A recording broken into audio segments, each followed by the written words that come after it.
The blood moon and the 3-3 portal are not omens of disaster, nor the product of modern superstition.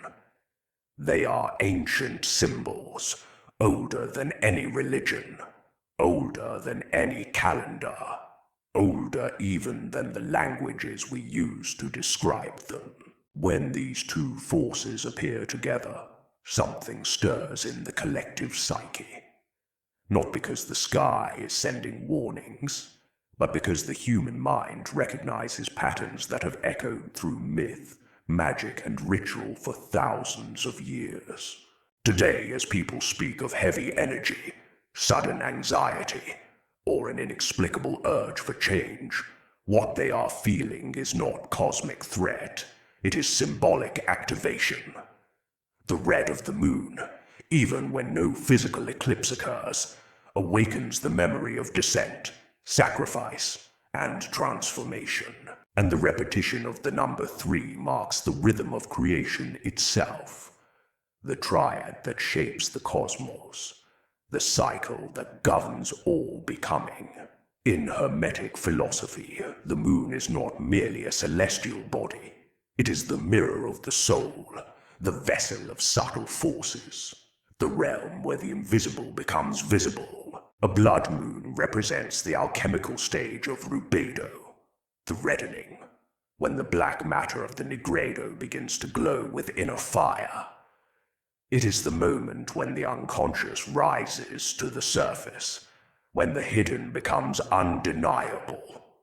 For the Hermetist, the blood moon is not a sign of external catastrophe, but a marker of internal transformation. It signals that the work has entered a deeper phase, where the shadow must be confronted and integrated. Ancient myth understood this long before psychology gave it language. In Sumer, the red moon was the blood of Inanna, as she descended into the underworld, stripped of every symbol of power until she stood naked before her own truth. In the Levant, the red moon was the thinning of the veil, the moment when the boundary between worlds became permeable. In Greece, it was the reflection of the hero's inner war, the struggle not against monsters outside, but against the darkness within. The red moon is the moment when the old identity begins to die, when the self is forced to face what it has avoided. The 3-3 portal is not a literal doorway. It is a symbolic alignment, a moment when the triadic structure of reality echoes back upon itself.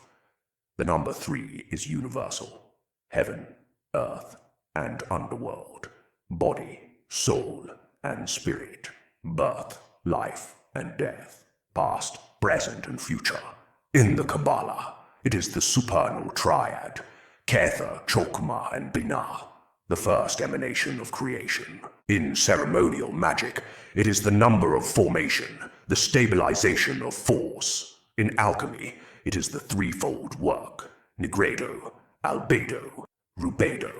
When the number repeats, 3-3, it creates a pulse, a resonance, a symbolic intensification. It marks the moment when the cycle resets, when the psyche reorganizes itself. This is why people feel restless, emotional, or strangely aware during these periods. The symbol activates the unconscious. The psyche recognizes the pattern even if the conscious mind does not. The 3-3 portal is the moment when the inner architecture shifts, when the old structure begins to dissolve and the new one begins to form. When the blood moon and the 3-3 portal converge, the effect is not astronomical. It is psychological, magical, and symbolic. The blood moon represents descent.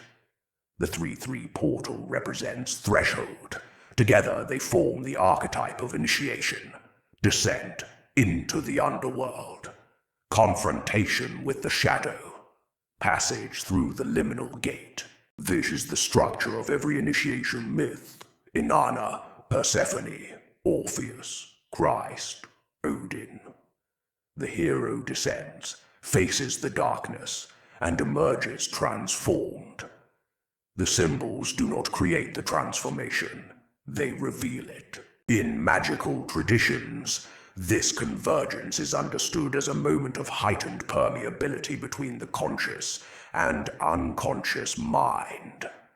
Not a portal to other worlds, but a portal to the deeper layers of the self. The blood moon dissolves the boundaries.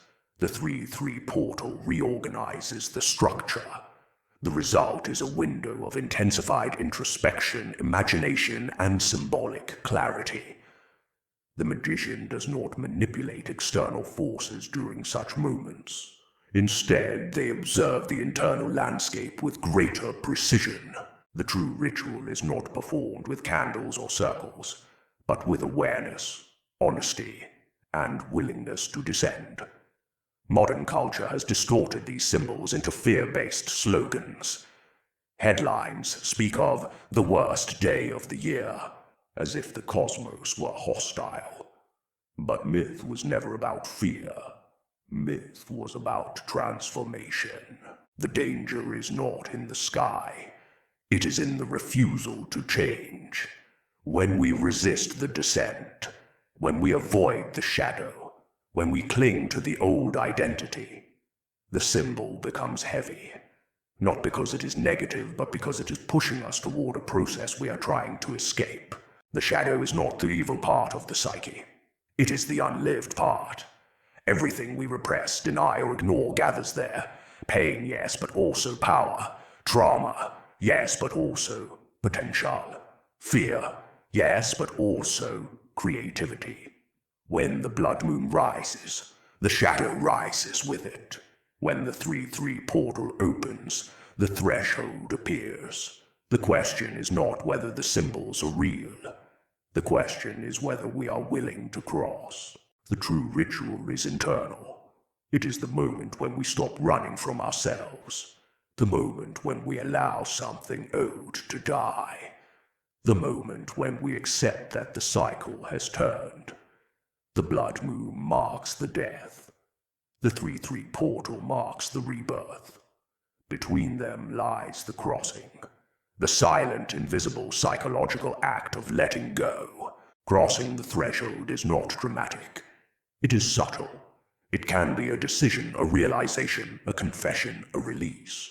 It can be the end of a pattern, the breaking of a habit, the acceptance of a truth. It can be the moment when we stop pretending, the moment when we stop resisting, the moment when we finally allow the transformation that has already begun. Today is not a day of doom. It is a day of passage. The blood moon and the 3-3 portal do not announce destruction. They announce transition. The old cycle is ending. The new one is forming. The shadow is visible. The threshold is open. And the only question that remains is the one every initiation asks. Are you ready to cross?